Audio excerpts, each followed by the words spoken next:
Hey everybody, I'm Derek from Derek's Speed Shop, and this is our second episode of From the Driver's Seat, a podcast where almost weekly we're going to take a question posed to me from a follower on one of our social media platforms and discuss the question and the answer. Today's question's from Bob, and it's Derek, how did you get involved in motorsports and how old were you? Great question. I started when I was 4 years old. My dad was involved in race cars and motorcycles when he was a young man. I remember he came home with an AT60 Yamaha, red tank, silver fenders, enduro tires. I didn't know how to ride a bicycle yet, so he put training wheels on it, and I rode up and down the road where we lived. We lived in Wagaman, Louisiana, which is near New Orleans on the Mississippi River. My father leased the land between the levee and the river where he built a motocross track that eventually became the AMA New Orleans Grand Prix, as I think it was billed that way. And it ran for a couple of years. It was on ABC, Wide World of Sports on the weekends. It was really spectacular. It was beautiful river, sand, silty soil. And there was a 75-foot drop off. It was kind of a lagoon. Sometimes it had water in it, sometimes it didn't. Very challenging track. And as a kid, I got to walk around. Here I am, 4 or 5 years old, walking around this what we call the Wagaman motocross track, and meeting people like Brad Lackey and Roger DeCoster and Bob Hanna and Marty Smith, and just all my heroes that I used to look at in motorcycle magazines. And there I was with my plaid pants and my golf hat and my long flowing hair, looking like, Roger DeCoster or Brad Lackey or whoever. And it got to be just kind of a normal thing. And I started racing motocross about that time. I think my first race bike was a YZ80. And then I got on an MR50 Honda when they came out, and it was highly modified, and I won a lot of races on that motorcycle and gained a whole lot of confidence. And then I raced YZ80s, RM80s, KX80s. My father was always involved in motorcycle dealership management.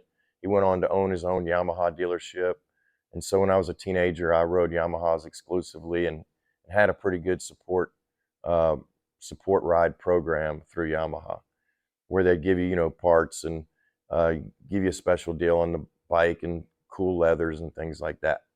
And a little bit of insight from mechanics when you went to qualifiers or Ponca City, mini bike championships or whatever.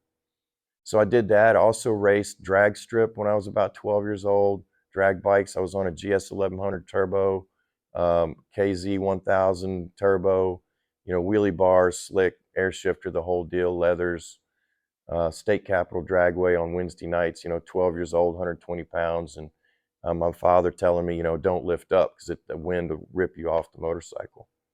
Great fun. I was really kind of naive and fearless at the time, but had a really good time. Raced flat track for a while. Usually in Louisiana and Mississippi, motocross was raced on Sundays, even in the summer.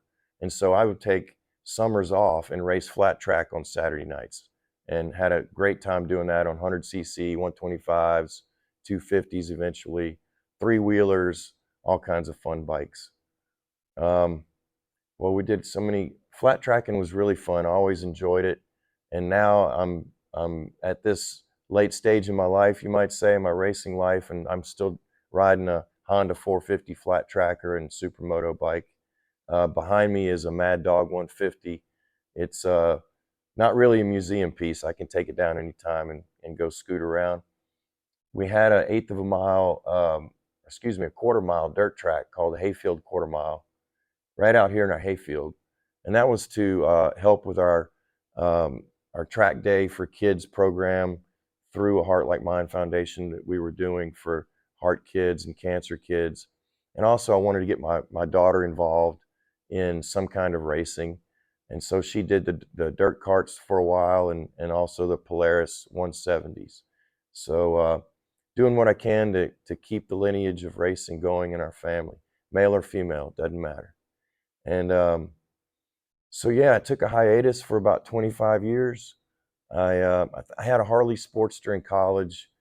Long story, but for a brief time. But other than that, I didn't get into motorsports for a long time. Got into rodeoing and cowboying instead. And it wasn't until I met Stephanie and the boys were like 12 and 13 years old, and I wanted them to have a taste of something other than high school team sports. I wanted them to know a little bit about motocross. So I went out and bought two KX80s. I bought myself a KX250F. I had never ridden a four-stroke motocross bike before. I bought a Bobcat and went out there with my skid steer, and I built a motocross track in my front yard. And the boys practiced on that with me. We went out and raced. I tell you what, my goal was to just pull the whole shot. That was my special talent as a teenager, was pulling the whole shot. I wanted to go out and do that and lead for a lap and just pull off and go drink a beer, because I knew I didn't have the stamina to do anything else. And I wanted to show my new wife, that I still had it and what I used to do, because she didn't know me back then. So I went out there, man, and pulled the whole shot and led about a lap and a half, pure adrenaline. And it all caught up to me in the form of, I think I'm going to vomit. So I pulled off the track and went back to the toy hauler, and very satisfying night. Very proud of myself, and my wife was proud. So, it was all great. And my kids got to see it too. So that was all great.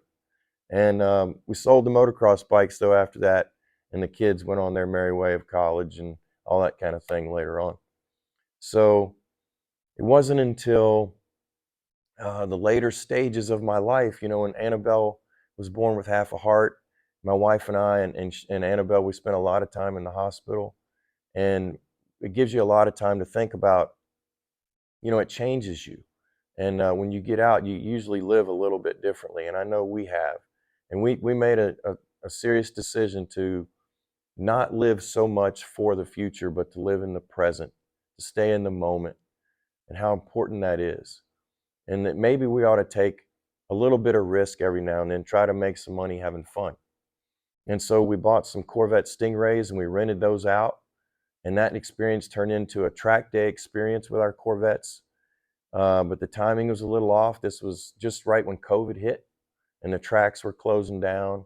And so we sold the Stingrays. I kept a Grand Sport for myself, and I kept tracking the car, and I worked my way through the HPDE 1, 2, 3, and 4 with the National Autosport Association, and just had the time of my life. And now I'm racing time trials. I've been in time trial 3, TT2, and now TT1. And I've driven Corvettes and a Camaro ZL1 supercharged car. It was so fun. So I've had the great pleasure of being out on the track and going fast. I feel like I'm driving faster than I ever have. But I've got a special passion when I'm out there. My passion is to go fast, but it's also to get your attention and tell you about these kids and these parents who are suffering, families, siblings. It rips families apart. When you have kids in the hospital for weeks and months at a time, sometimes a year or more, it's really, really tough on them. And so what a Heart Like Mine Foundation aims to do is to help alleviate some of the stress, some of the problems, usually helping out with a bill or two, or getting some tires put on some single mom's car, getting her brakes checked so she can make those appointments. Maybe it's a DoorDash card, or to answer a call in the middle of the night, to advocate, to help them know what questions to ask their doctors. So it's great to be out there racing with a cause. And I guarantee you, if I had been doing this stuff when I was 17 years old, there's no way that I would appreciate it the way I do now.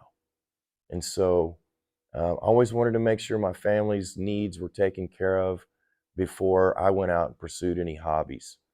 And it just so happens that at the time when I can go out and pursue it the way I want to, it's with a special passion for helping families and kids who are suffering. And so with that said, I think hopefully I kept this under 10 minutes, and I hope it was fun for you to listen to it. And this concludes episode 2 of From the Driver's Seat. I'm Derek Fletcher. Thanks for listening. Peace out.